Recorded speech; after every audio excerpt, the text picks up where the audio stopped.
तो साथियों नमस्कार, स्वागत है आप सबका आज के इस एपिसोड में। ऐसा करता हूं कि आप सब बहुत अच्छे होंगे, आपकी तैयारी बहुत अच्छी चल रही होगी। अगर आप UP TGT PGT LT grade GIC प्रवक्ता असिस्टेंट प्रोफेसर की तैयारी कर रहे हैं तो आप हमारे से जुड़ सकते हैं। हम नए बैचेस ला रहे हैं 26 जनवरी से गणतंत्र बैच के नाम से। तो आइए जुड़िए 26 जनवरी के गणतंत्र बैच से और हमारे ऑफर्स का फायदा उठाइए। अगर आप रिवीजन बैच लेना चाहते हैं असिस्टेंट प्रोफेसर का, या आप लेना चाहते हैं टीजीटी पीजीटी का ब्रह्मास्त्र प्रैक्टिस बैच, तब भी आप जुड़ सकते हैं। बीपीएससी टीयर 4 या यूजीसी नेट के नए बैचेस से जुड़ सकते हैं। आपको केवल व्हाट्सएप करना है हमारे नंबर पर और हमारी टीम आपसे खुद संपर्क करेगी। हमारा नंबर है 9628959237। तो चलिए देखते हैं हमारे कितने भाई बहन आ चुके हैं। तो नूतरिनो भाई, आपका बड़ा कठिन नाम है, मैं इंग्लिश पढ़ नहीं पाता हूं। देखिए, ब्रह्मास्त्र के लिए मैं आपको जानकारी दे दूं। ब्रह्मास्त्र के लिए कुछ लोग परेशान हैं, मैं उनको बता देता हूं। ब्रह्मास्त्र जो कॉन्सेप्ट पढ़ाना है वो आपके ऐप पर पढ़ाया जाएगा। बाकी जो पब्लिक क्लास है अभी चलती रहेगी यूट्यूब पर, ठीक है।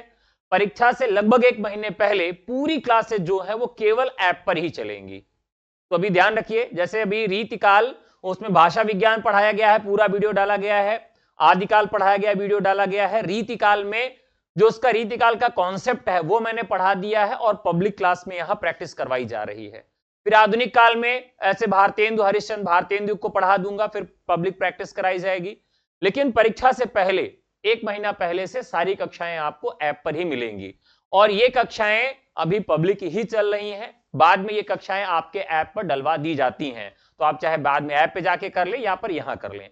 हम इसलिए पब्लिक में इस क्लासेस इन कक्षाओं को करवाते हैं कि जिससे आपकी प्रतिस्पर्धा की भावना जागृत हो और आप कंपटीशन में स्वयं को महसूस करें कि और भी स्टूडेंट्स यहां पर प्रैक्टिस करते रहते हैं। ठीक है, क्लियर कर लीजिए। 9 बजे जो क्लास चलती है उसमें पढ़ाया जाता है, उसमें प्रैक्टिस की क्लास नहीं होती है। ठीक है, चलिए। तो अभी आ चुके हैं उषा, संगीता, रंजना, अमित और सुबोधिनी जी,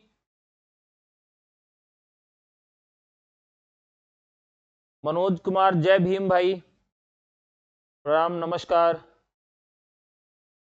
चलिए शुरू करते हैं। अच्छा, आपका नाम आराधना, इतना कठिन नाम काहे रख लिए भाई आराधना जी। चलिए शुरू करें। देखिए, यह सवाल मैंने आप लोगों के लिए छोड़ दिया था, यह सवाल मैंने आप लोगों के लिए छोड़ दिया था। अब आज हम इस सवाल से शुरुआत कर रहे हैं। ठीक है, अब मैं कुछ ग्रंथों की जानकारी आपके सामने देने जा रहा हूं। तो रीतिकाल में एक प्रश्न आपसे पूछा जाता है कि, नमस्कार अनीता जी, एक प्रश्न पूछा जाता है कि कौन सा ग्रंथ किस निरूपक का ग्रंथ है। भाई मैं आपको पहले बताना चाहिए, जब मैंने ये बैच शुरू किया था, आप देवी हैं या देवता जो भी हैं, उस समय 1 महीने बाद पेपर होना था जनवरी में। तब ये कहा गया था कि रेगुलर कक्षाएं चलेंगी। ठीक है, लेकिन अब परीक्षा कहां चली गई, परीक्षा तो चली गई एकदम लास्ट में। अभी मैं सारा प्रैक्टिस करवा दूं, फिर आप कहेंगे गुरुजी अब पेपर आ गया, आप फिर से पढ़ाइए। तो प्रैक्टिस तो बहुत जल्दी जल्दी में होती है ना, पूरा कोर्स हम 1 महीने में खत्म करते हैं और अभी तो काफी समय है। इस वजह से उसमें धीरे धीरे पढ़ाया जा रहा है कि एग्जाम टाइम में आपके साथ हम रहें, आपको रिवीजन कराएं, आपको प्रैक्टिस कराएं। ठीक है, पहले पेपर हमारा जनवरी में निर्धारित था। ठीक है प्रभु देवी देवता जी, चलिए शुरू करते हैं। तो हम यहां बात कर रहे थे कि जो रीतिकाल के ग्रंथ हैं उन ग्रंथों के लिए पूछा जाता है कि ये किस प्रकार के लक्षण ग्रंथ हैं। ये अलंकार विषयक है, ये नायक नायिकाओं के निरूपण से संबंधित है, ये छंद निरूपक ग्रंथ है, या ये रस से संबंधित है, या ये सर्वांग निरूपक ग्रंथ है। इस तरह के प्रश्न पूछे जाते हैं। ठीक है, अब यहां देखते हैं तो ये जो ग्रंथ है, इसमें जो प्रश्न मैंने पूछा था कि छंद निरूपण ग्रंथों में प्राचीनतम रीति ग्रंथ कौन सा है, तो देखते हैं एक एक ग्रंथ को लिखते हैं। सबसे पहले हमने लिखा छंदमाला। छंदमाला जो है वह केशवदास का ग्रंथ है। छंदमाला किसका ग्रंथ है, केशवदास का है। फिर है पिंगल ग्रंथ। पिंगल ग्रंथ किसका है, चिंतामणि का है, इसको याद कर लीजिएगा, आज के बाद पढ़ना न पड़े। फिर इसके बाद क्या है, छंदसार मतिराम का ग्रंथ हो गया। वृत्त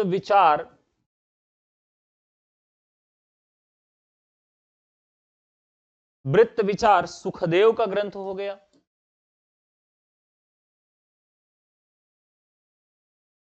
वृत्त विचार सुखदेव मिश्र का ग्रंथ हो गया। छंदारणव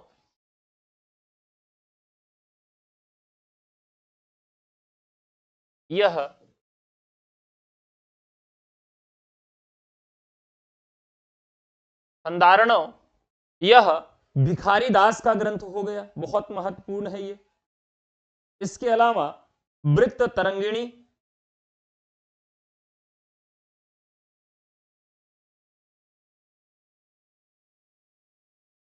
यह ग्रंथ हो गया राम सहाय का, ठीक है। वृत्त विचार, छंदसार, पिंगल, छंदमाला, छंदार्णव और वृत्त तरंगिणी, ये जो ग्रंथ हैं ये बहुत महत्वपूर्ण है। किस दृष्टिकोण से? छंद निरूपक ग्रंथों में।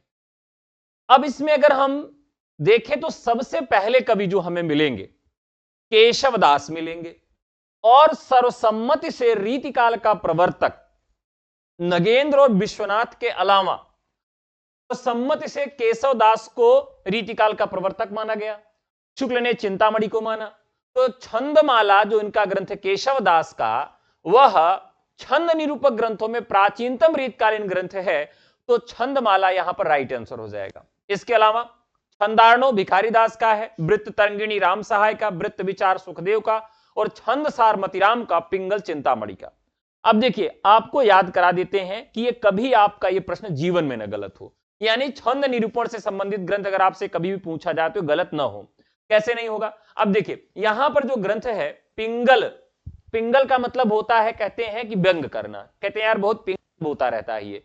तो अगर आपके जीवन में कोई एक पिंगल करने वाला व्यक्ति आएगा तो क्या होगा? आपको चिंता होगी। चिंतामणि पिंगल, ठीक है।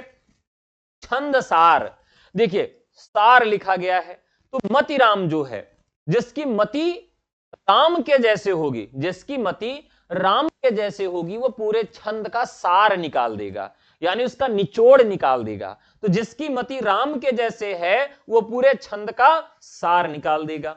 याद हो गया। वृत्त विचार, वृत्त विचार, अब देखिए जो एक वृत्त पर विचार करेगा वो व्यक्ति कैसा होगा?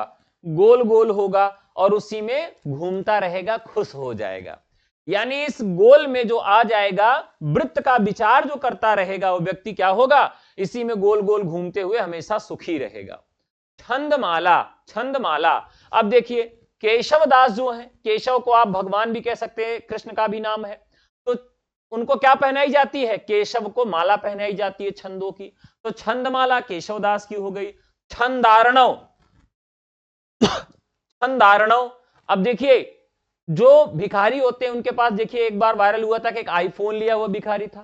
तो जितने भिखारी लोग होते हैं थोड़ा डायनेमिक होते हैं, अलग तरीके के होते हैं, तो सबने तो बहुत आसान आसान नाम के ग्रंथ लिखे, लेकिन छंदार्णव, छंदार्णव के नाम से ग्रंथ, कठिन जो ग्रंथ का नाम है वह किसने लिख दिया? वह भिखारीदास ने लिख दिया। ठीक है।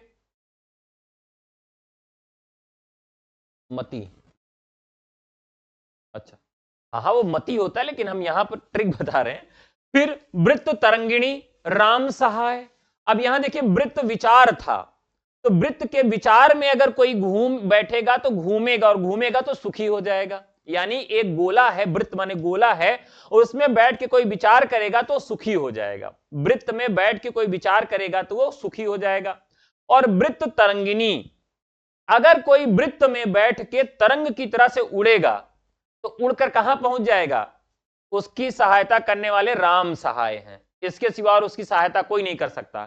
यानी वृत्त में तरंग की तरह से अगर कोई उड़ने लगेगा तो उसकी सहायता केवल राम कर सकते हैं, राम सहाय हो सकता है। और वृत्त में बैठ के कोई विचार करेगा, घूमर घूमर करेगा, तो क्या हो जाएगा? वो सुखी हो जाएगा। ठीक है, ये सवाल हमने छोड़ा था और ये जितने भी छंद निरूपक ग्रंथ हैं वो मैंने आपको महत्वपूर्ण वाले याद करा दिए। निम्न में कौन सी कृति गुरु गोविंद सिंह के द्वारा विरचित है? यहां तक हम लोगों ने शुरू किया था। आज का ये सबसे पहला प्रश्न है, बताइए, फटाफट बताइए, तब तक एक कॉफी घूट का। वाह, बहुत अच्छी कॉफी बनी है, आप सब पियेंगे? तो 21 नंबर का क्वेश्चन है, गुरु गोविंद सिंह के द्वारा रचित नहीं है। तो कवित्व प्रकाश जो ग्रंथ है यह इनके द्वारा रचित नहीं, बल्कि सर्व 16 प्रकाश, सुनीति प्रकाश, चंडी चरित, ये सब इनके द्वारा है। अब बताइए गुरु, बहुत बार मैंने सुजान के विषय में आपको बता दिया है, रीतिकाल पर जो भी प्रैक्टिस कराया उसके विषय मैंने सुजान की चर्चा खूब की है। दरअसल जान लेते हैं कि सुजान का मतलब होता क्या है, क्या ऐसा कारण है जो रीतिकाल के ज्यादातर कवियों ने सुजान को पकड़ लिया है और उनके ऊपर रचनाएं लिखते रहे। ठीक है, तो सुजान का मतलब क्या होता है और क्यों लोगों ने सुजान नाम से ग्रंथ लिखे हैं। ठीक है, तो सुजान का मतलब होता है समझदार, सयाना, कुशल, कृष्ण, ये सारे नाम जो हो जाते हैं। इसके अलावा पति, प्रेमी, परमात्मा। तो एक बार तो ऐसा भी प्रश्न पूछ लिया गया था कि इनमें से कौन सा शब्द सुजान का अर्थ धारण नहीं करता है, यानी इनमें से कौन सा सुजान का एक अर्थ नहीं है। इसके अलावा आप यह भी कह सकते हैं, कुशल के अलावा इसको आप चतुर भी कह सकते हैं। तो रीतिकाल का एक ऐसा शब्द था जिस शब्द का उपयोग करके जिसका जो मन हुआ, जिसके लिए भी मन हुआ, सबने अपने मन के अनुसार ग्रंथ लिख दिए। तो सुजान का मतलब क्या हुआ? समझदार हुआ, सयाना हुआ, कुशल हो गया, कृष्ण हो गया, पति या प्रेमी हो गया, चतुर हो गया और परमात्मा हो गया।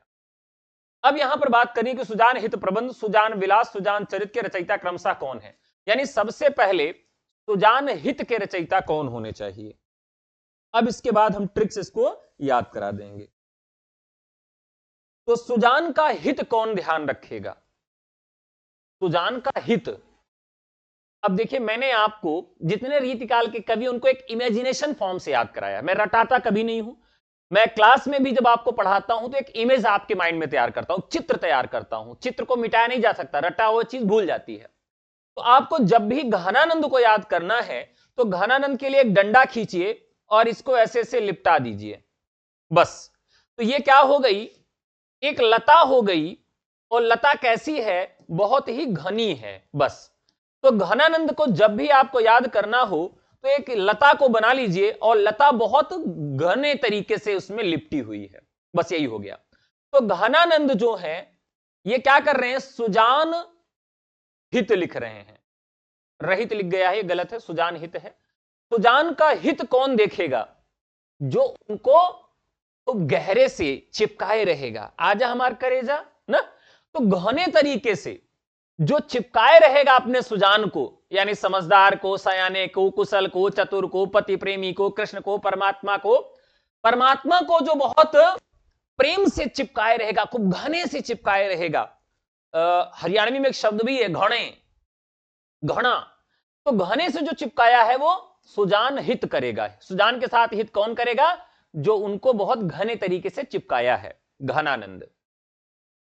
सुजान विलास, देखिए विलास करने के लिए आपको क्या करना पड़ेगा? एक रीतिकाल के कवि हैं, रीतिकाल के एक कवि हैं जिनका एक चित्र ये है, यानी उनका एक इमेजिनेशन इमेज इस तरह से है। ठीक है, ये क्या है? सोमरस है। ये सोमरस है। तो अब इनकी रचनाओं को जब भी हम याद करेंगे वो ऐसे याद करेंगे। कभी भी इनकी रचनाओं को हमें याद करना हो तो कैसे याद करेंगे? सोमरस से। सोमरस का मतलब दारू, दारू बदनाम कर दी ना।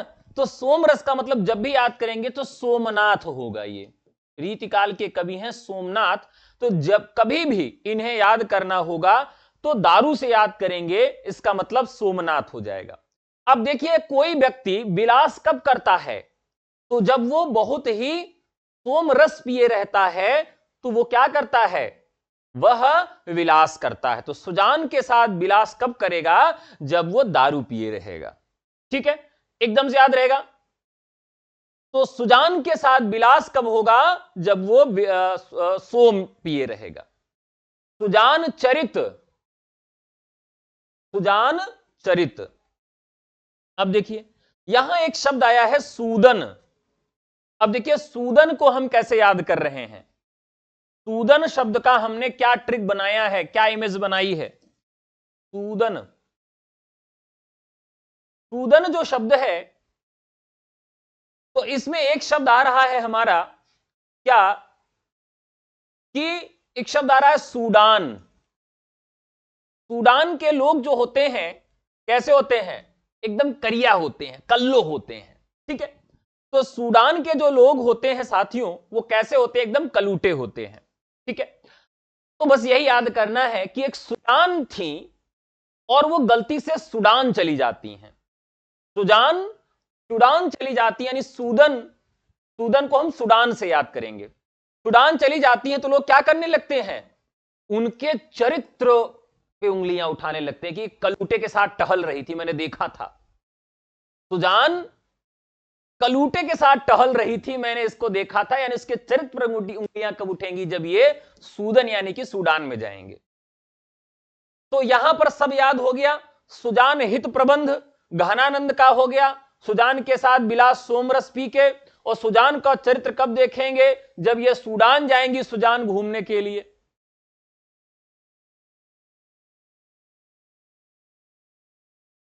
तो ये जो हमारी ट्रिक हो गई, अब इस ट्रिक से आपको कभी नहीं भूलेगा। अगला सवाल, कविराज शिरोमणि की उपाधि प्राप्त कवि हैं। देखिए, आप मजा ले रहे हैं, हंस रहे हैं और रचनाएं आपको याद हो जा रही हैं। कोई पैनिक नहीं है, कोई दर्द नहीं है, कोई शिकन नहीं है। हिंदी एक ऐसा विषय है जिसको हम बिना पैनिक हुए याद करें, पढ़ें और अध्यापक बन जाएं। अगर आप बहुत गंभीर होके एकदम रटते रहेंगे तो 5 मिनट बाद भूल जाएगा, लेकिन इस तरह से हंसते हंसते कट जाए रास्ते तो फिर क्या ही बात है। ठीक है, अब यहां पर अगला है, कविराज शिरोमणि की उपाधि प्राप्त कवि कौन है? कविराज शिरोमणि की उपाधि प्राप्त कवि कौन है? तो यहां पर कवि हैं भूषण, सूदन, पद्माकर और द्विजदेव। चलिए, अब यहां एक कवि हैं जिनका नाम है कविराज शिरोमणि, और ये हैं आपके पद्माकर भाई साहब। अब यहां पर पद्माकर को क्या समझ के हम याद करेंगे? पद्माकर की भी कोई ट्रिक होगी ना। तो पद्माकर माने, पद्माकर किसकी पर्यायवाची है? बताइए, पद्माकर किसकी पर्यायवाची है? बताइए फटाफट। कल्पना, संजू, गौरी, रत्ना, रतरानी, अच्छा रातरानी, युवराज सिंह, अनुज, कल्पना। बताइए भाई, बताइए, पद्माकर किसका पर्यायवाची है? सभी मित्रों को, हाँ ठीक है। अरे जवाबवा दे भैया, आप लोग तो जवाब ही नहीं देते हैं, क्या कहें। पद्माकर किसका पर्यायवाची है? पर्यायवाची वगैरह कुछ पढ़ रहे हैं कि नहीं बबुआ? सब गोले हो रहा है। चलिए, मैं बताता हूं का पद्माकर,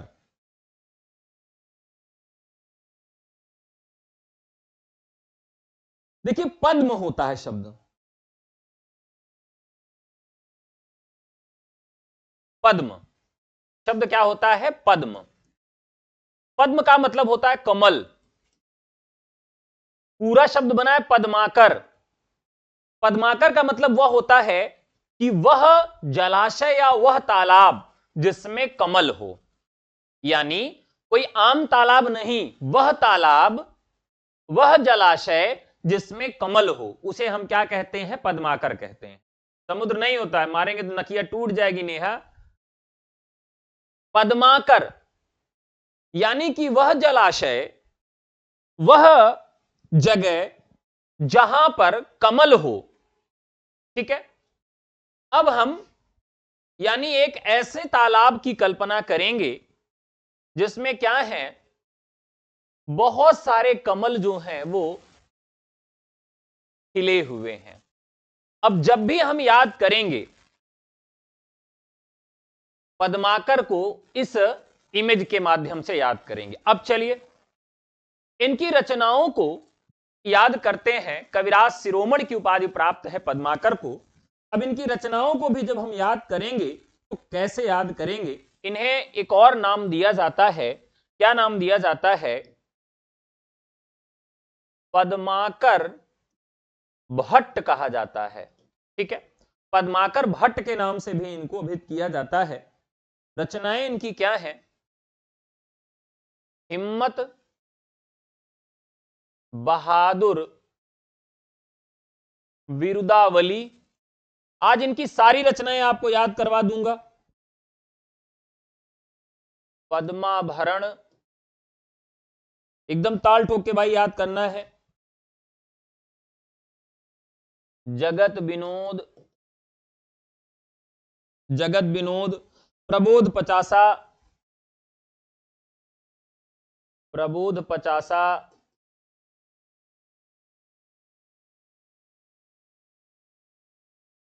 गंगा लहरी, गंगा लहरी इनकी बहुत बार पूछी गई है। प्रताप सिंह बिरुदावली, कली पच्चीसी, प्रताप सिंह बिरुदावली। बहुत सारे लोग कहते हैं कि अरे यार ये जल्दी जल्दी क्वेश्चन नहीं कराते, इसकी वजह से इनकी क्लास में नहीं आता हूं, एक प्रश्न में इतना टाइम लगा देते हैं। तो साथियों मेरा उद्देश्य है कि अब मैं पद्माकर को दोबारा पढ़ाऊं या ना पढ़ाऊं, आपको जीवन भर याद रहे पद्माकर। चलिए अब याद कराता हूं। दरअसल यहां पर पद्माकर का मतलब होता है एक ऐसा तालाब जिसमें कमल हो, यह उनका अर्थ होता है। ठीक है, अब एक आपने वो देखा होगा वेब सीरीज जिसमें विनोद बहुत प्रसिद्ध हुए थे। देख रहे हो विनोद, देखा था ना आपने? बस यही है। तो यहां एक जगत के विनोद है, मतलब जैसे एक मामा होते हैं, जगत मामा होते हैं। बहुत सारे लोग का मामा नाम होता है, उनको पूरी दुनिया मामा कहती है। ये ऐसे जगत विनोद थे, ये जगत विनोद थे। और ये जगत विनोद जो है, इनको किसी ने कहा कि भैया गंगा नदी के किनारे गंगा लहरी जिसको हम कहते हैं, यानी गंगा नदी के किनारे एक तालाब है जिसमें बहुत सारे कमल खिले हुए हैं। विनोद जाओ यार तुम तोड़ लाओ। विनोद कहे अच्छा गुरु। विनोद ने हिम्मत दिखाई, कहा हिम्मत बहादुर बिरदावली, मेरे अंदर इतनी ज्यादा हिम्मत है कि मैं जाऊंगा और वो कमल गंगा के किनारे जो है, गंगा के लहर के किनारे जो कमल है, मैं तोड़ लाऊंगा। कौन कहा? विनोद कहे। अब क्या हुआ, विनोद वहां से निकले, जैसे आगे बढ़ते हैं कली पच्चीसी, विनोद देखे तो उस जलाशय में 25 कलियां खिली हुई थी, उनको कमल दिखाई नहीं दिया। पद्माभरण, अभी तो रचना याद ही रहेगी, ट्रिक में आए चाहे ना आए, पद्माकर पद्माभरण, यानी पद्म से पूरा तालाब भरा था लेकिन कली पच्चीसी, उसमें कलियां ही कलियां लगी थी। जगत विनोद को किसी ने कहा तुम्हारे अंदर अगर हिम्मत है तो जो पद्माभरण है गंगा के किनारे वाला, गंगा के लहरी वाला, उसमें से जाओ और एक कमल तोड़ लाओ। वहां पर विनोद गए, कली पच्चीसी, 25 कलियां खिली हुई थी और विनोद एकदम परेशान। अब क्या करें? प्रबोध 50। तब इन्होंने प्रबोध 50, इन्होंने 50 तो तोड़ लिया। कहा 25 कली तोड़ लेते हैं, कली 25 और 25 तो फूल तोड़ लेंगे, प्रबोध 50। तो 25 और 50 दोनों, मतलब 25-25 दोनों तोड़ के प्रबोध 50 बना लिए। कहे फूलों तोड़ ले रहे, कली तोड़ ले रहे, दोनों लेके चल रहे हैं।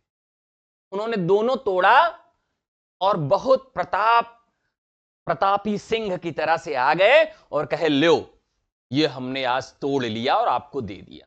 कहानी खत्म। फिर से शुरू करते हैं। पद्माकर मतलब होता है वह जलाशय जिसमें कमल होता है। एक विनोद नाम का व्यक्ति था जो जगत विनोद था, पूरी दुनिया उसको विनोद कहती। विनोद से किसी ने कहा अगर तुम्हारे अंदर हिम्मत बहादुर बिरदावली है, तुम्हारे अंदर थोड़ी भी हिम्मत और बहादुरी है, तो गंगा लहरी, गंगा के किनारे वाला जो तालाब है वहां से जाओ और तुम कमल तोड़ लाओ।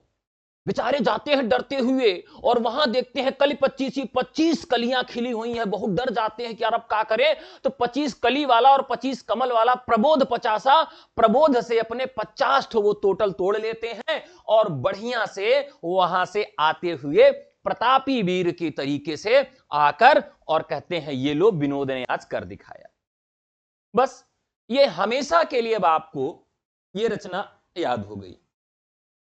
अब देखिए जो ये रचना है प्रताप सिंह बिरदावली के नाम से भी मिलती है और हिम्मत बहादुर बिरदावली के नाम से भी ये मतलब ये दो लोगों के ऊपर लिखी है। तो हमेशा के लिए रचना आपको याद हो गई। ठीक है, आगे बढ़ते हैं। छल को 34वां संचारी भाव मानने वाले रीतिबद्ध कवि कौन है?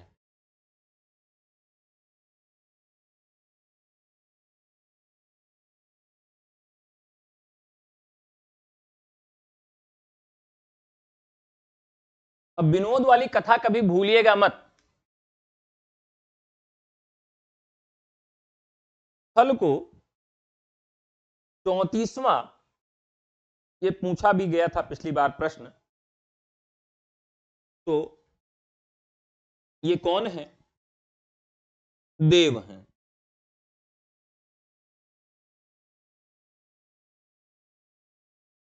अब यहां पर देव की कुछ रचनाएं हैं। अब देव तो देवे हैं, भगवान है, शिव है, या जो भी मान लीजिए। देव की जितनी रचनाएं हैं उसमें से पूछा जाता कि कौन सी रचना इनकी किस निरूपक की ग्रंथ है, जैसे किस निरूपण में आता है। तो एक प्रश्न इनका पूछा जाता है देव का कि देव की कौन सी रचनाएं रस निरूपक ग्रंथ हैं, माने उस ग्रंथ में रस की अद्भुतता है, रस खूब मिलेगा। तो चलिए आज आपको देव के रस निरूपक ग्रंथ याद करा देते हैं। भाव, भवानी और रस। दरअसल जो देव हैं, देव जो हैं, देव मतलब आप सोचिए, आप एक देवता की कल्पना करिए, इंद्र। इंद्र क्या अपने दरबार में बैठे हुए हैं, सुरा सुंदरियां नाच रही हैं, नृत्य कर रही हैं। मदिरालय यानी जो सोमरस है, पैग बन रहा है, मुच्छ मेट के सोमरस पी रहे हैं, नृत्य देख रहे हैं, भोग विलास कर रहे हैं। यानी जो देव हैं बहुत विलासी हैं। देवताओं के जो राजा हैं बहुत विलासी हैं। यानी कभी भी आपको देव की रचनाओं को याद करना होगा तो अपने माइंड में है कि जो देवताओं के राजा हैं, देवताओं के जो राजा हैं अर्थात वो विलासी व्यक्ति जो हैं वही हैं ये देव। बस। तो देव क्या करते हैं? भाव से विलास करते हैं, भाव से विलास करते हैं। देव क्या करते हैं? भवानी से विलास करते हैं। देव क्या करते हैं? रस से विलास करते हैं, क्योंकि वो विलासी हैं। हर जगह आप देखिए, आपको ये, जब भी आपको देव को पढ़ना हो तो कैसे पढ़ेंगे? तो देव को पढ़िए ऐसे कि देव भैया बहुत ही विलासी हैं। ठीक है, याद रहेगा। अब ये किस तरह के इनके ग्रंथ हो गए देव के, तो ये रस निरूपक ग्रंथ हो गए। अब इसके अलावा काव्य रसायन और शब्द रसायन उन्होंने लिखा है, काव्य रसायन और शब्द रसायन। यहां बड़ा कंफ्यूजन होता है, यहां पर बड़ा कंफ्यूजन होता है कि यह किस तरह के ग्रंथ हैं। तो देव का काव्य रसायन, तो यह विविध काव्यांग रूप निरूपक ग्रंथ है, विविध काव्यांग निरूपक ग्रंथ है। कैसे याद रखेंगे? देखिए, रसायन जो दारू है वो भी एक रसायन है, ठीक है, अल्कोहलिक रसायन है, और शब्द भी एक रसायन है, तो इसका एक ही नाम है, यानी इसको आप या तो काव्य रसायन कहें या तो शब्द रसायन करें, विविध काव्यांग। तो एक गाना आप लोगों ने सुना होगा, अखियों में घोला जाए होठों का सबाब, उसमें फिर मिलाई जाए थोड़ी सी शराब, होगा जो नशा तैयार वो प्यार है, सुखियों में घोला जाए होठों का शबाब, उसमें फिर मिलाई जाए थोड़ी सी शराब, होगा जो नशा तैयार वो प्यार है। शब्द रसायन। अब ये जो रसायन वाली बात है एकदम यही है कि जो विविध काव्यांग, यानी बहुत सारे काव्यांगों को जब मिलाया गया, सोखियों से घोला जाए होठों का सबाब, यानी सारे काव्यांग, जितने भी काव्यांग हैं, सभी काव्यांगों को जब मिला दिया गया, तब देव यहां पर क्या कर रहे हैं? शब्द रसायन और काव्य रसायन। यानी रसायन कैसे मिलता है? सारे काव्यांग जब एक साथ मिल जाते हैं, सभी काव्य के अंग जब मिल जाते हैं, तो शब्द रसायन तैयार होता है, वो काव्य रसायन तैयार होता है, और ये काव्य रसायन और ये शब्द रसायन का भी उपभोग करने वाले कौन है? वो देव हैं। ठीक है,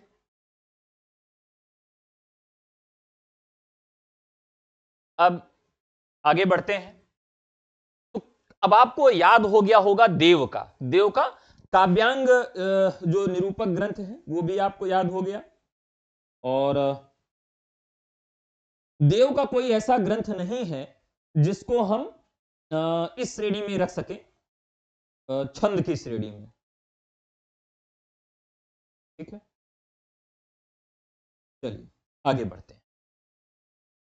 रसलीन का वास्तविक नाम क्या है? देखिए, रसलीन का मतलब क्या है? रसलीन का मतलब है, हमने जब इनको रटा तो हमें रसलीन नहीं समझ में आए। अरे यार, दारू मत पीने लगना भाई मेरी क्लास पढ़ के, नहीं कहे कि गुरुजी नशेड़ी बना दे रहे हैं, मैं मजे के लिए पढ़ा रहा हूं। रसलीन का मतलब वैसलीन समझेंगे हम।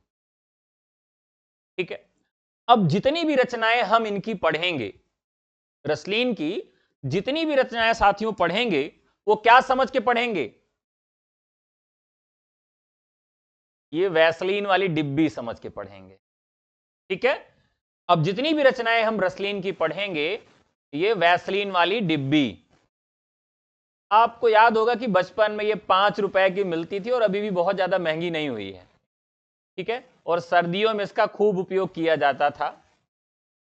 तो रसलीन का मतलब हम आज क्या पढ़ेंगे? वैसलीन पढ़ेंगे।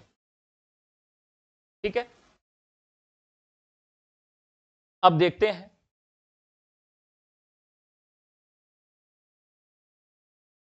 अब यहां पर जो सैयद गुलाम नबी रसलीन है, इनका पूरा नाम है, लेकिन रसलीन के नाम से हमको इन्हें याद रखना है। अगर आप चाहें तो इन्हें जैकलीन फर्नांडिस के नाम से भी याद कर सकते हैं, जैकलीन नाम भी रख लेंगे तब भी याद रहेगा। देखिए, एटलीस्ट हमको याद ही करना है, वो भूले नहीं, वो किसी भी तरीके से हो। तो रसलीन और वैसलीन लगभग मिलता जुलता नाम है, और इसलिए हमको कोई दिक्कत नहीं होगी इनकी रचनाओं को याद करने में। ठीक है, अब चलिए हम रसलीन को देखते हैं कि इनके जो महत्वपूर्ण ग्रंथ हैं वो कौन से हैं? रसलीन। इनका एक ग्रंथ है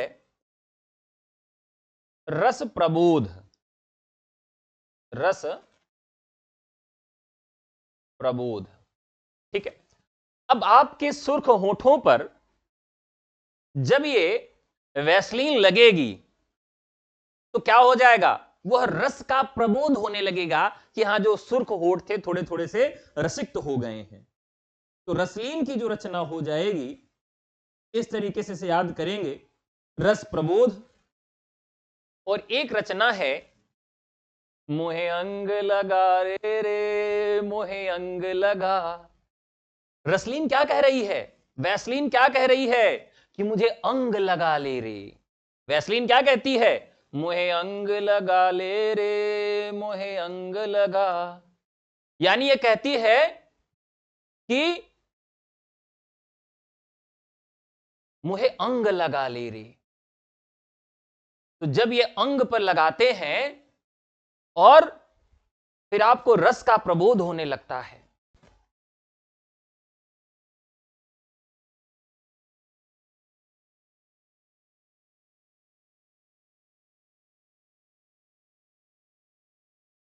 याद हो गया? अब दोनों ग्रंथ जीवन में कभी भूलेगा? कैसे याद रखेंगे? तो 1741 और 1737, 1737 और ये 1741। तो जो ये वैसलीन क्या कहती है? मोहे अंग लगा ले रे मोहे अंग। और जब आप सुर्ख होठों पर अपने अंगों पर लगा लेते हैं वैसलीन, तो क्या होता है? रस का प्रबोध होने लगता है। तो अंग दर्पण 1737 और रस प्रबोध 1741।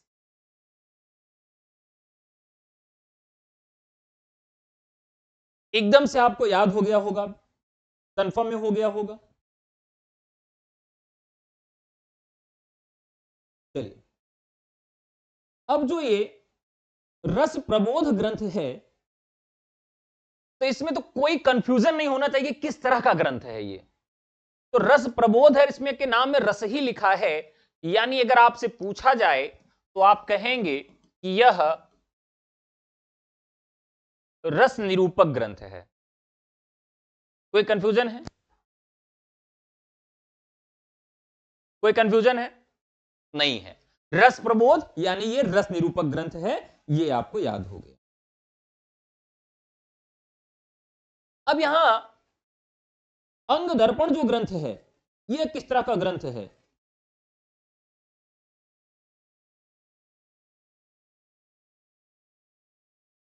बताइए। बहुत महत्वपूर्ण बात बताने जा रहा हूं। देखिए, यहां पे इसको याद कैसे रखेंगे? अंग दर्पण, ये मान लीजिए दर्पण है और इसके सामने ये आप हैं, ठीक है। और इस दर्पण के सामने आप खड़े हो गए। अब क्या होगा? जब इस दर्पण की तरफ आप देखेंगे तो आपका अलंकरण आपको दिखाई देगा। इस दर्पण के सामने जब आप अपने आप को रखेंगे तो क्या होगा? आपके अंग जो हैं दिखाई देंगी। तो बस जितनी अलंकरण है वो दिखाई देगा। यानी इसमें अंगों का उपमा उत्प्रेक्षा से चमत्कार पूर्ण वर्णन किया गया है। उपमा और उत्प्रेक्षा अलंकारों से अंगों का चमत्कार पूर्ण वर्णन किया गया है, यानी अलंकारों के माध्यम से। याद रखिएगा, अंग दर्पण, अपने अंग को जब आप दर्पण के सामने रखते हैं तो क्या होता है? एक एक अंग का अलंकार दिखने लगता है। अलंकरण कि नाक में क्या पहना, कान में क्या पहना, मुंह में क्या पहना है। कुछ लोग यहां पर भी नथिया वथिया पहने रहते हैं। तो इस तरीके से इसको आप याद रखेंगे। अगला सवाल। देखिए, बोरियत हो रही हो, कोई ये कहना चाहे कि सर जल्दी जल्दी करवाइए, तब भी मैं जल्दी जल्दी करवा दूंगा, मुझे कोई दिक्कत नहीं अपनी तरफ से।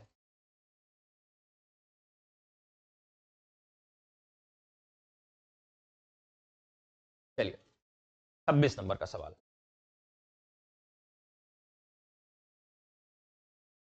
तो बबुआ 26 नंबर का सवाल है, रसिक मोहन, तुलसी भूषण, रस दर्पण, वृत्त विचार, रघुनाथ बंदीजन, रसरूप, सेवादास, सुखदेव मिश्र।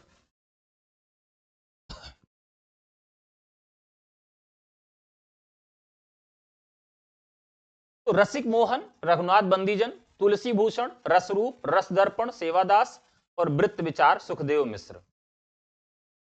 देखिए यहां पर क्या है, जैसे अंग दर्पण था वैसे यहां रस दर्पण है। ठीक है, इसको याद रखिएगा।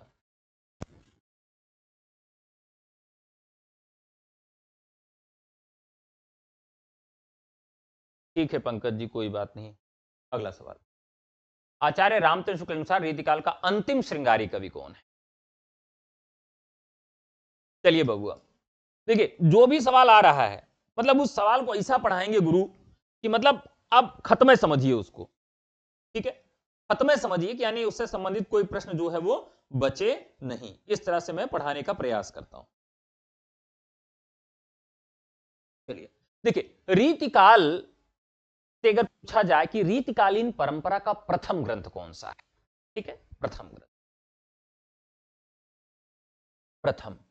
तो देखिए जो भी प्रथम आता है उस पर क्या होती है ईश्वर की। जो भी इस दुनिया में प्रथम आता है ईश्वर की क्या होती है, उस पर कृपा होती है। कृपाराम, तो ईश्वर की कृपा होती है जो भी प्रथम आता है, कृपाराम। और जो कृपा होती है वह कैसी होती है, हितवश होती है, हित तरंगिणी। तो यानी रीतिकाल का जो पहला ग्रंथ है, रीति परंपरा का प्रथम ग्रंथ जो है 1541 में, जिसमें कुल 400 छंद थे। ठीक है, हित तरंगिणी। ठीक है, अब लेकिन बड़ा सवाल यह है कि रीतिकाल का जो पहला ग्रंथ लिखा गया, पहला रीति निरूपक ग्रंथ जो था, उसका विषय क्या था। बहुत महत्वपूर्ण सवाल है। तो आप सोचिए कि अगर रीतिकाल में आपको एक चीज आपसे पूछी जाए कि भाई रीतिकाल में सबसे बड़ी प्रवृत्तियां बता दीजिए, तो वो क्या है। अगर रीतिकाल के कवियों को कह दिया जाए कि भैया तुम नायिकाओं का नाम नहीं लोगे और पूरी कविता लिख दो, नहीं लिखना है। यानी शुरुआत ही ये लोग किससे करते हैं, नायिका से करते हैं। यानी नायिका निरूपक ग्रंथ है, 400 छंदों में प्रथम ग्रंथ है। यानी ये नायिका भेद का वर्णन किया गया है। ठीक है, याद रहेगा आपको हमेशा। अब रीतिकाल के अंतिम कवि कौन है। रीतिकाल के प्रथम कवि समय के आधार पर कृपाराम हो गए, चिंतामणि जो हो गए, रामचंद्र शुक्ल के अनुसार हो गए, नगेंद्र और विश्वनाथ प्रसाद के अनुसार केशवदास हो गए। लेकिन रीतिकाल के अंतिम प्रश्न पूछा जाता है कि रीतिकाल के अंतिम कवि कौन है, तो अंतिम कवि कौन है, ये ग्वाल हैं। कौन होते हैं, ग्वाल। अब इसको भी कैसे याद रखेंगे, देखिए एक शब्द आया है गोधूलि बेला। क्या शब्द आया है, गोधूलि वेला। इसका मतलब क्या होता है कि जब शाम होती है तो गो के खुरों से, गाय के खुरों से जो धूल निकलती है और हुए सूरज में जो पूरा धूल दूषित हो जाता है मार्ग समय, उसे ही गोधूल वेला कहते हैं, यानी शाम का समय। अब समझिए, तो गोधूल वेला में कौन आता है घर, यानी सारे लोग तो घर पहले ही आ जाते हैं, लेकिन जो ग्वाल होता है वो गोधूल वेला में ही आता है, यानी सबसे अंत में आता है। यानी रीतिकाल के सबसे अंत के कवि कौन है, जो गोधूल वेला में आए, गाय चरा कर आए। गाय चराकर कौन आया, ग्वाल आए। इस तरह से याद रखेंगे कि अंतिम कवि आपको हमेशा याद रहेगा कि गोधूल वेला माने अंत में जो आए वो कौन है, ग्वाल कवि। कंफर्म में है। अब इसके बाद रीतिकाल की अंतिम रचना कौन सी है।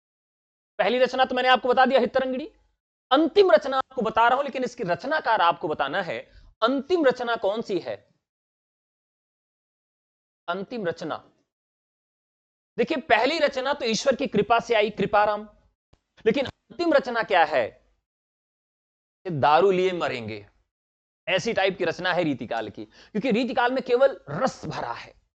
और रीतिकाल की जो अंतिम रचना होगी वो कैसी होगी? रसरंग है। रसरंग है, 1855 में लिखी गई है। अब आपको कमेंट करके बताना है कि यह रचना जो है, अरुणदीप जी इस विवाद पर भी मैं आऊंगा। अंतिम श्रृंगारी द्विजदेव है, ना कि ग्वाल शास्त्री है। यहां पर अगर शास्त्री भी न कहे और श्रृंगारी भी न कहे और केवल पूछ ले कि अंतिम कवि कौन है, अगर इस तरह से पूछे कि अंतिम कवि कौन है, तो ग्वाल है। मैंने न तो श्रृंगारी की बात की, ना ही शास्त्री की बात की। अगर पूछा जाए कि रीतिकाल के अंतिम कवि कौन है, तब ग्वाल बताना है। काव्यशास्त्र की भी क्लास होती है, एकदम घबराए नहीं, ठीक है। रीतिकाल में लक्षण ग्रंथ लिखने वाले अंतिम प्रसिद्ध कवि कौन है? ध्यान रखिएगा, अंतिम प्रसिद्ध कवि की बात की गई है, यानी इनके बाद और भी कवि होंगे, इनके बाद और भी कवि होंगे, लेकिन अंतिम प्रसिद्ध कवि कौन है रीतिकाल के, जिन्होंने लक्षण ग्रंथ लिखा। तो लक्षण ग्रंथ लिखने वाले अंतिम प्रसिद्ध कवि कौन है? तो अभी हम लोगों ने बात किया था, जिनका वही विनोद वाली कहानियां हो, वही विनोद, हिम्मत बहादुर बिरदावली, कली 25 प्रबोध 50 वाले, जो कहे कि हम लाएंगे चुरा कर, कहां से? गंगा लहरी के बगल से पद्मा भरण भर लाए 50 कमल, अभी बताए थे ना। तो यानी अंतिम लक्षण ग्रंथकार कवि कौन है? तो आपके पद्माकर हैं। यहां ध्यान रखना है कि अंतिम प्रसिद्ध कवि, देखिए जब कवियों को आप याद करिए तो इस तरह से याद करिए जैसे आपके बुआ और चाचा के लड़के हों। इस अधिकार से याद करेंगे तो उनकी रचनाएं याद रहेंगी। अब आप उनको अगर एकदम पराया समझ के याद रखेंगे तो परीक्षा में भूल जाएंगे। एकदम ऐसे याद करिए जैसे हमारे चाचा पापा मामा काका के लड़के हों, या उनके साथ कंधा पे कंधा रख के टहले हों, या हमारे लंगोटिया यार हों। इस तरह से कवियों और रचनाकारों को समझ के याद रखेंगे, इतना आत्मीयता उनके साथ रखेंगे तो रचनाएं उनकी कभी नहीं भूलेंगी। तो अंतिम प्रसिद्ध कवि जो हैं, लक्षण ग्रंथ लिखने वाले, वो पद्माकर हैं। अब बात की जा रही है कि रीतिकाल के अंतिम श्रृंगारी कवि कौन है? अंतिम श्रृंगारी कवि कौन है? अब देखिए, श्रृंगार तो आप थोड़ा सा इमेजिन करिए। मान लीजिए श्रृंगार किसका किसका होता है? श्रृंगार नायक का होता है, श्रृंगार नायिका का होता है, और श्रृंगार ईश्वर का होता है। श्रृंगार ईश्वर का होता है। अंतिम श्रृंगारी कवि की बात की जा रही है, यानी ईश्वर का श्रृंगार कौन करेगा? तो ईश्वर का श्रृंगार कौन करेगा? ईश्वर का श्रृंगार मंदिरों में कौन करता है? द्विज करता है, यानी द्विज देव। ठीक है। तो अंतिम श्रृंगारी कवि, अंतिम श्रृंगारी कवि यानी अंतिम में श्रृंगार ईश्वर का कौन करता है? द्विज करते हैं। तो अंतिम श्रृंगारी कवि अगर पूछेगा तो आपको द्विज बता देना है, द्विज देव बता देना है। तो अब यहां प्रश्न पूछा गया है कि रीतिकाल शुक्ल के अनुसार रीतिकाल के अंतिम श्रृंगारी कवि कौन है, यह आपको बताना है।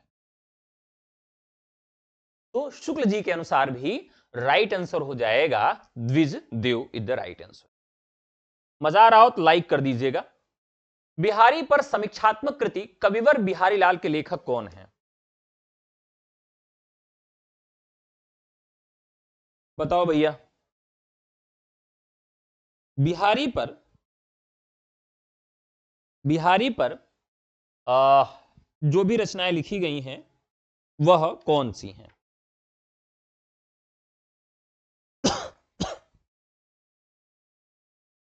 देखिए जो बिहारी हैं, बिहारी एक ऐसे कवि हैं जिनको रीति सिद्ध कवियों के अंतर्गत भी रखा गया। इनको कहा गया कि ये भाई क्लासिकल कवि हैं, अभिजात्य वर्ग के कवि हैं, यह भी इन पर बात की गई। तो बिहारी पर समीक्षात्मक कृति के लेखक कौन हैं, ये आपसे पूछा जाएगा। कृष्ण कवि, भारतेंदु हरिश्चंद्र, राधा कृष्ण दास और महावीर प्रसाद द्विवेदी।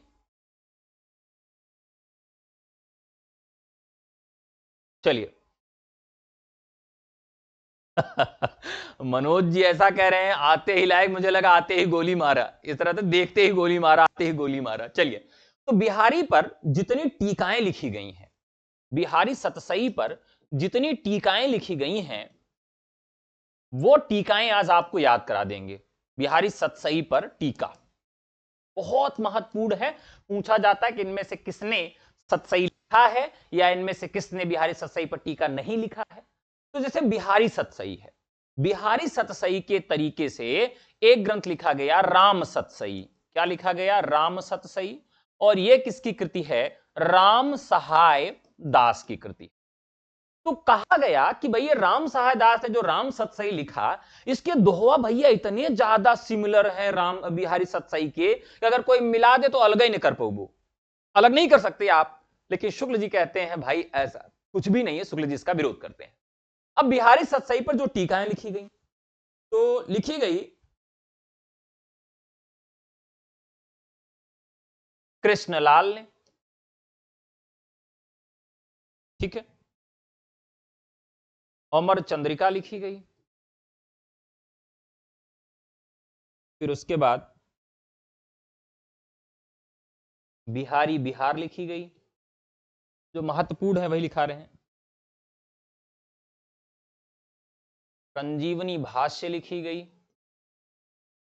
जो बहुत महत्वपूर्ण है, कई बार पूछा गया है। हरिप्रकाश टीका लिखी गई।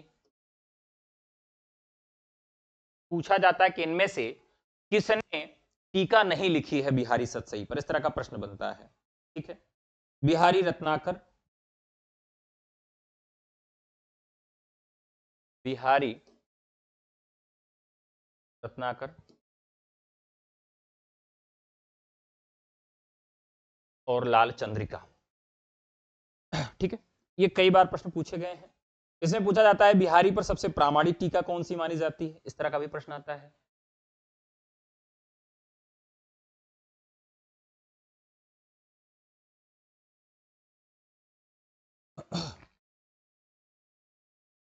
बिहारी सतसई पर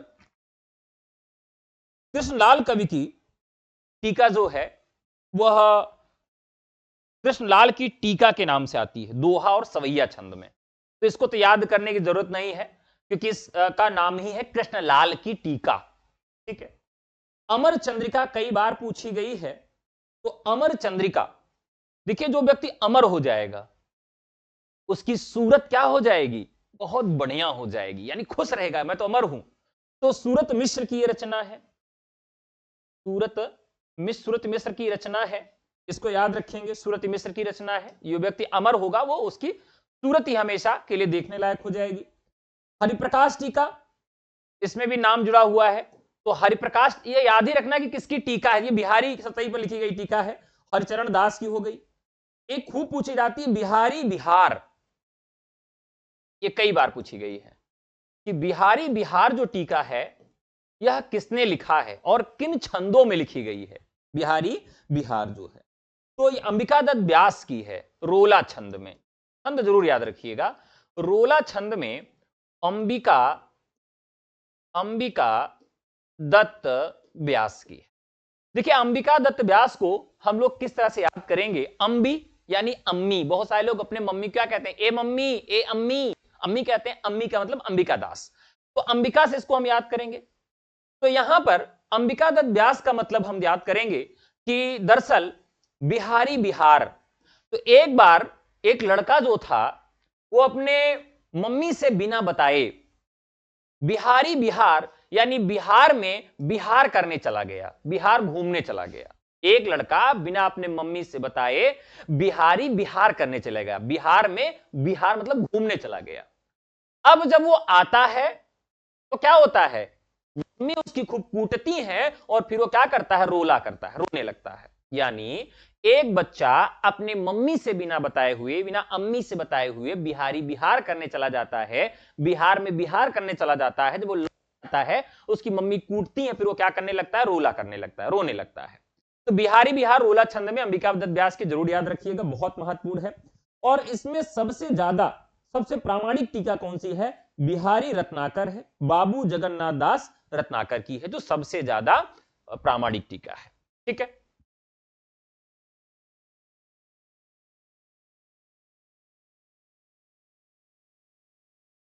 अब यहां पर बात करें तो राधा कृष्ण दास बिहारी पर समीक्षात्मक कृति कविवर बिहारी लिखने वाले कौन है, तो ये राइट आंसर हो जाएगा आपका राधा कृष्ण दास।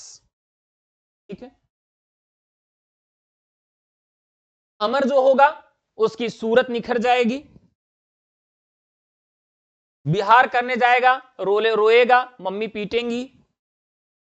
संजीवनी भाष्य, तो ये भी किसकी रचना है, पद्माकर की है, पद्म सिंह यानी सॉरी पद्म सिंह शर्मा की है। लाल चंद्रिका लल्लू लाल की है, लल्लू लाल की। तो देखिए लाल चंद्रिका, लाल रंग के कपड़े कौन पहनते हैं, जो लल्लू लोग होते हैं, ऐसे याद रखिएगा।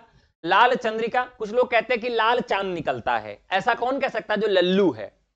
कोई कहेगा अरे यार क्या लाल लाल चांदनी आज फैली है, ऐसा कौन कहेगा, लल्लू लोग कहेंगे। तो लाल चंद्रिका लल्लू लाल, ऐसे याद रहे। अगला सवाल, रीतिकालीन लक्षण ग्रंथकारों का अंतिम कवि निर्धारित है। रीतिकालीन लक्षण ग्रंथकारों का अंतिम कवि निर्धारित है। अभी भी हम लोगों ने बात किया था पद्माकर, इसके पहले ही हम लोगों ने इसको देखा था, पद्माकर राइट आंसर। लोगन कवित की वो खेल करी जान्यो हैं, ये तो मुझे लगता है सभी लोग बता देंगे। देखिए ये इस भाषा को पढ़िए थोड़ा सा, आपको क्या लगता है, ठकुरई लगती है, ठकुरई का मतलब मैं जाति से उसको नहीं जोड़ रहा हूं। दरअसल क्षत्रियता क्या है, धर्म है।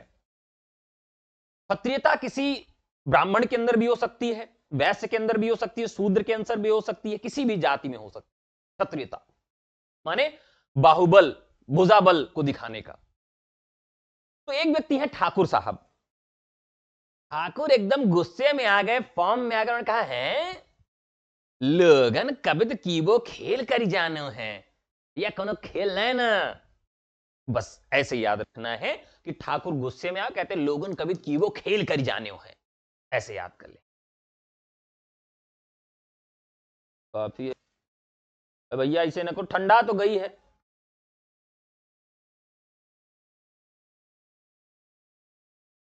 चलिए अगला सवाल, रीतिकालीन रामकाव्य परंपरा का प्रबंध काव्य रामश्व मेध की रचयिता कौन है।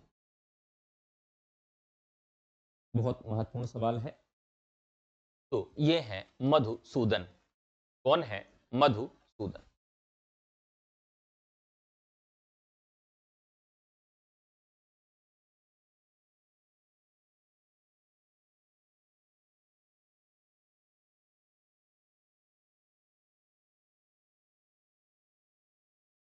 सूरत मिश्रकृत बिहारी की टीका का नाम क्या है। तो जिसकी भी सूरत बदलती है, कैसे बदलती है, कोई कहे तुम अमर हो गए हंसने लगेगा, उसकी सूरत अच्छी हो जाएगी। यानी कि कोई अगर सूरत मिश्र अमर चंद्रिका, यानी कोई अमर होगा तो उसकी सूरत क्या होगी, निखर जाएगी। अभी अभी हम लोगों ने ट्रिक देखा था। लल्लू लाल कृत लाल चंद्रिका का विषय क्या है, अभी हमने बताया था, लल्लू लोग ऐसे आंख मुंह ऊपर करेंगे और कहेंगे कि आज चांद कितना लाल है, चंद्रिका कितनी लाल है, ऐसे मैंने बताया था लल्लू लोग ये काम करते हैं। तो ये किस पर आधारित है, बिहारी ससाई की टीका पर आधारित है। घनानंद किस संप्रदाय में दीक्षित थे, बताइए। दरअसल घनानंद जो है इनकी बहुत मतलब करुण कहानी है। घनानंद की बहुत करुण कहानी है। कहानी जानते हैं घनानंद की आप सब? तो घनानंद बेचारे क्या करें, एक स्त्री से प्रेम करते थे। और मतलब आप सोचिए जरा, दिल ही है आ गया। और दिल किस पे आया? जो राजा की प्रेमिका है।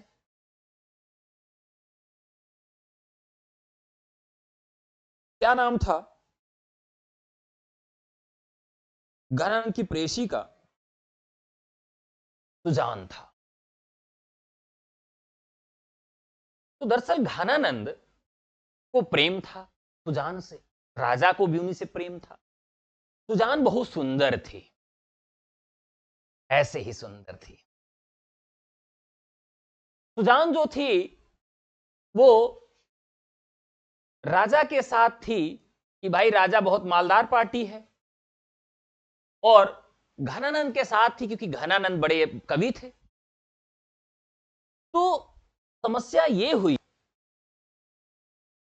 कि सुजान जो है, राजा ने कहा कि भाई, किसी उनके दरबार के कवि ने कहा कि जो घनानंद है ना बहुत बढ़िया कविता सुनाते, बुलाइए उनको। तो कहे आओ भाई सुनाओ। घनानंद नहीं आए। किसी ने कहा कि अगर सुजान कह दे ना तब घनानंद कविता सुना देंगे। घनानंद ने कविता सुनाया और सब हो गए। राजा ने कहा कि मेरा अपमान है ये, घनानंद तुमको अब मेरा दरबार छोड़ना होगा। मेरे दरबार से पलायन कर जाओ, राज्य से इतना दूर चले जाओ कि तुम। घनानंद अपनी बोरिया बिस्तर उठाए और वृंदावन निकल गए। मथुरा वृंदावन में गए और फिर उन्होंने वहां पर जाकर सुजान की याद में क्या कर लिया, निम्बार्क संप्रदाय कर लिया। और उसके बाद निम्बार्क संप्रदाय स्थापित कर लिया, मतलब उसमें जुड़ गए। जब ये जाने लगे तो कहे बाबू चलोगे तुम भी मथुरा मेरे साथ? घनानंद ने कहा बाबू तुम भी चलोगी मेरे साथ मथुरा? कहा नहीं, नहीं जाऊंगी। सुजान ने जाने से मना कर दिया क्योंकि उनका कैरियर ब्राइट था इधर राज दरबार में, इनके साथ कौन जाता। उस समय भी जॉब की गारंटी थी, कि जॉब ही नहीं थी इनके पास, तुम जॉबलेस हो, कहां जाएंगे तुम्हारे साथ। तो बेचारे अकेले चले जाते हैं। लेकिन ये मारे जाते हैं। क्या होते हैं? मारे जाते हैं। कब मारे जाते हैं ये आपको बताना है। कैसे मारे जाते हैं बताइए।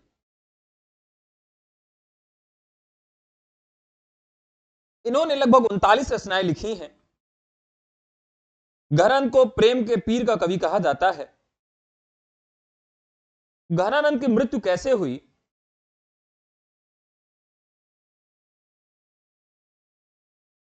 तो घनानंद भाई साहब जो थे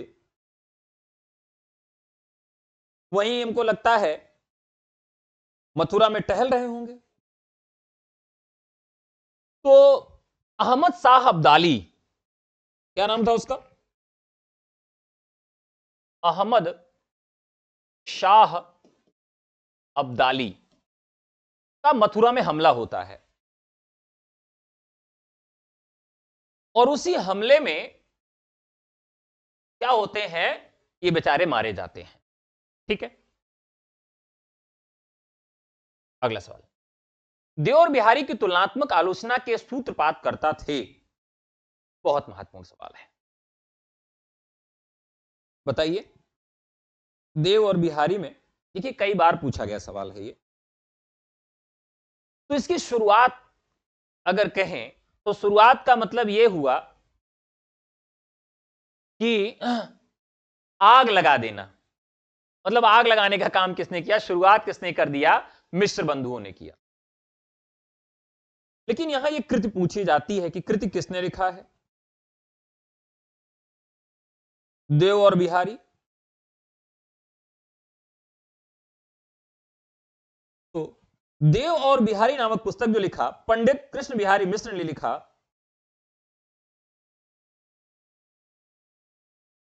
देव और बिहारी एक रचना मिलती है, और दूसरी रचना मिलती है बिहारी और देव। बिहारी और देव। अब इन दोनों रचनाओं को याद करना है। कैसे याद करेंगे? कृष्ण बिहारी मिश्र और ये लाला भगवानी दीन। चलिए, ये भी आज के बाद नहीं भूलेगा। देखिए यहां पर क्या है, देव लगा हुआ है, तो जिस रचना की शुरुआत देव से हो रही है उसके रचनाकार भी कौन होंगे? कोई देव ही होंगे। यानी देव और बिहारी नामक रचना में देव शब्द पहले बार आ रहा है, तो देव कौन होंगे? कृष्ण होंगे। देव पहले आ रहा है इधर, और इधर कौन है? यहां पर भी देव है, कृष्ण है, याद रहेगा। अब यहां देखिए बिहारी और देव लिखा है, तो लाला कौन थे? बिहारी थे, बिहारी लाला। तो यहां पर ये हो गया, बिहारी लाला हो गए। यहां ध्यान रखना है कि यहां देव सबसे पहले है, तो रचनाकार में सबसे पहले देव होगा। यहां बिहारी है तो यहां लाला होंगे। ठीक है, याद रहेगा।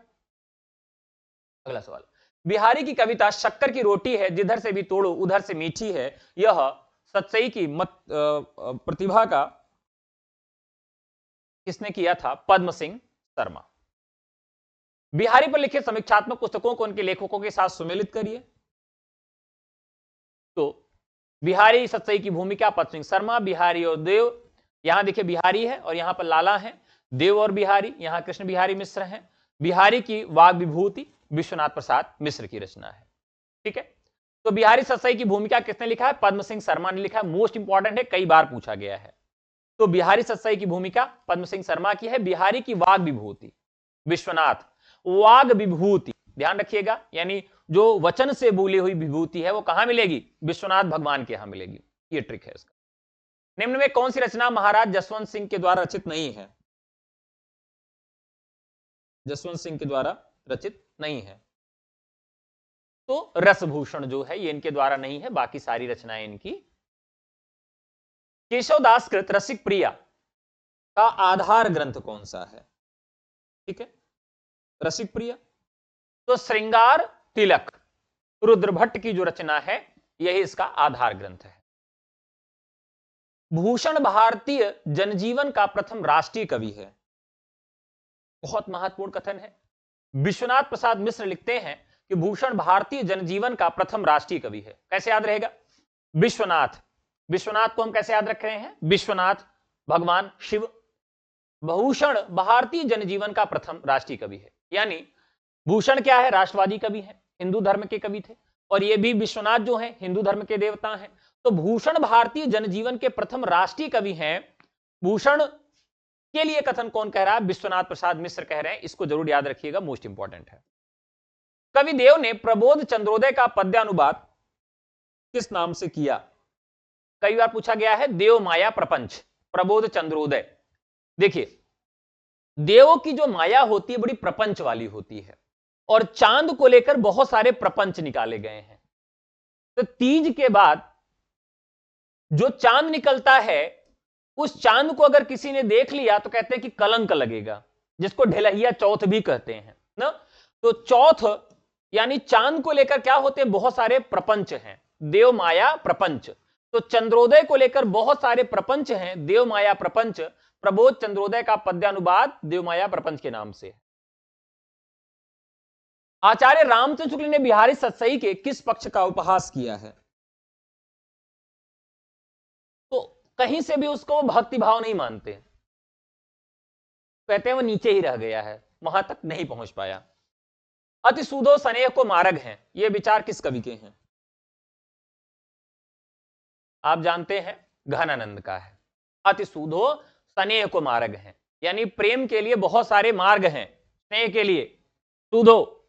याद रखिएगा घनानंद प्रेमी कवि। भले बुरे सब एक समझो बोलत नाही, जान परत है काग पिक ऋतु बसंत को माही। यह दोहा किस रचना से लिया गया है? देखिए, अच्छे बुरे लोगों की पहचान समय आने पर होती है, यानी बृंद सत्सई, बृंद सत्सई में कहा गया है कि भले बुरे लोग एक समान लगते हैं जब तक वो बोलते नहीं हैं, और जैसे ही वो बोलेंगे उनकी पहचान हो जाती। जैसे कौवा और कोयल एक साथ एक जैसे देखने में लगते हैं, लेकिन जैसे बसंत आती है दोनों की पहचान हो जाती है। तो बृंद सत्सई। अब ध्यान रखिएगा, अब यहां बसंत ऋतु की बात की गई है, काक पिग की बात की गई है, तो ये सब कहां होता है? वृंदावन में। वृंदावन में क्या होता है? काग पिक ऋतु बसंत, ये सब कहां मिलेगा आपको? वृंदावन में मिलेगा। तो इस तरह से आपको याद रखना है कि भले बुरे सब समझो लागे बोलत नाही, जान परत है काग पिक ऋतु बसंत के माही, बृंद सत्सई, ऐसे जोड़ के याद रखेंगे। सुदन चरित, सुजान चरित की विषय वस्तु है, अभी अभी हम लोगों ने इस पर बात किया था। तो यहां पर सुजान जो थे वो भरतपुर के राजा, उनकी वीरता का चित्रण यहां पर किया गया है। मतिराम का रीतिबद्ध ग्रंथ ललित ललाम किस पर आधारित है? ललित ललाम बताइए। देखिए, ललित ललाम मतिराम, ये तो एकदम फोनेटिक्स से मिल रहा है, तो इसको याद कर लेंगे। ललाम मतिराम, ये क्या है? चंद्रालोक जयदेव पीयूष वर्षण। तो चंद्रालोक जो है ललित ललाम उस पर आधारित है। आचार्य शुक्ल ने मम्मट के काव्य प्रकाश, मम्मट के काव्य प्रकाश का छायानुवाद किस रचना को कहा है? तो जो मतिराम का रस रहस्य है, मतिराम का जो रस रहस्य है उसको आचार्य शुक्ल ने मम्मट के काव्य प्रकाश का छायानुवाद कहा है। इसे जरूर याद रखिएगा। आचार्य शुक्ल ने मम्मट के काव्य प्रकाश का छायानुवाद किस रचना को कहा है? तो रस रहस्य, जो कि रचना किसकी है? मतिराम की है। ठीक है, मतिराम की रस रहस्य तो आप जानते ही हैं। यहां कैसे याद रहेंगे? ये जो बहुत रस पी लेगा, जो रस और रहस्य में चला जाएगा, उसकी मति तो खराब हो ही जाएगी। आचार्य शुक्ल के मम्मट के काव्य, तो शुक्ल क्या कह रहे? काव्य प्रकाश का जो छायानुवाद है वो मतिराम का रस रहस्य है। यमक सत्सई के रचनाकार कौन है? यमक सत्सई, बृंद। ठीक है, यमक सत्सई बृंद। कालिदास त्रिवेदी के रीति ग्रंथ वर वधु विनोद का विषय है। अब बताइए, इसमें वर, वधु और विनोद तीन की चर्चा की गई है। तो वर विनोद निकाल दीजिए, वधु है इसमें मुख्य है, यानी कि नायिका भेद से संबंधित ग्रंथ है। किससे संबंधित ग्रंथ है? नायिका भेद से संबंधित ग्रंथ है। क्या है? 47 का सी गलत हो गया क्या? चलो 50 देख लेते हैं, फिर 47 पे चलते हैं। महाभारत और हरिवंश पुराण का पद्यानुवाद किस शीतकालीन कवि ने किया है? तो गोकुलनाथ गोपीनाथ ने। यहां भी नाथ है और यहां भी नाथ है, यानी महाभारत में भी नाथ की चर्चा है, यहां भी नाथ की चर्चा है, इसलिए यहां पर गोकुलनाथ और गोपीनाथ ही राइट आंसर होगा। ऐसे याद रखेंगे। 47 देख लेते हैं, शायद कुछ गड़बड़ हो गया है। 47, हाँ, क्या पूछ रहे हैं? आचार्य शुक्ल ने मम्मट के काव्य प्रकाश का छायानुवाद किस रचना को कहा है? अरुणदीप जी ने कुछ लिखा है। 4780 कुलपति मिश्र हैं, मतिराम की नहीं। ओह सॉरी सॉरी सॉरी, अच्छा ये जो आपने कह दिया है मैं तो उसको ध्यान ही नहीं दिया। हाँ, रस रहस्य, द्रोण पर्व इत्यादि, मतलब ये टाइप गलत हो गया, एकदम सही बात है। ये कुलपति मिश्र।